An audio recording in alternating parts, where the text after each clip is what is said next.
네, 이렇게 우리 경제가 좋지 않다는 이야기가 자꾸 들리면서 앞으로 더 나빠지는 건 아닌가 걱정도 되실 텐데, 그래서 저희 경제부 김범주, 박민아 기자와 차례로 한번 이 문제 짚어보겠습니다. 먼저 김범주 기자. 네. 자, 앞서 리포트에서도 봤지만 정부가 일자리 늘리기 위해서 이렇게까지 나선 이유는 그만큼 일자리 사정이 나아질 기미가 보이지 않기 때문이다. 이렇게도 해석할 수 있을 것 같은데, 네네. 지난달 일자리 통계는 어떻게 나왔나요? 네, 오늘 통계를 보면은 날씨도 쌀쌀해지는데 이번 겨울 없는 분들이 혹시 더 추워지지 않을까라는 걱정도 드는 게 사실입니다. 네. 몇 가지 좀 포인트를 짚어보면요. 상용 근로자들, 그러니까 1년 이상 계약이 돼 있는 그런 일자리를 잡은 경우는 다행스럽게도 1년 전보다 33만 명이 늘었는데, 1년 미만으로 계약을 한 아무래도 취약계층일 가능성이 높은 임시 일용직 근로자는 반대로 20만 명이 넘게 줄었습니다. 또 서민들이 많이 일하는 동네 가게들, 도소매업, 숙박업, 음식업 이런 데서 유독 일자리가 많이 줄어든 것도 눈에 띄고요.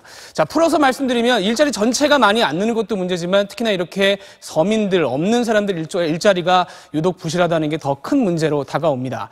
그런데 여기에 또 겨울이 오잖아요. 원래 12월부터 2월 사이는 추우니까 평균 80만 명 정도 일자리가 더 줄어듭니다. 그러니까 아까 봤던 임시직들, 일용직들 일자리가 특히나 바로 영향을 받을 가능성이 큽니다. 그래서 오늘 정부가 단기 일자리들 늘린다는 정책은 좋게 해석을 하면 누가 잘못했든 상황이 이렇게 안 좋은데 겨울 추위는 넘겨야 되지 않겠냐. 임시방편, 땜질 이런 비판을 받더라도 이런 걸 좀 넘기기 위해서는 추진해야 된다 하는 걸로 이해가 됩니다. 여기에 기존의 40대, 50대에서 이번 달에는 30대까지 상황이 안 좋아진 것도 영향이 있을 겁니다. 30대 고용률이 근 2년 만에 마이너스로 뒤집혔는데 사회에 나와서 뿌리를 내리기 시작해야 될 나이대라는 점에서는 굉장히 좀 눈길이 가는 포인트입니다.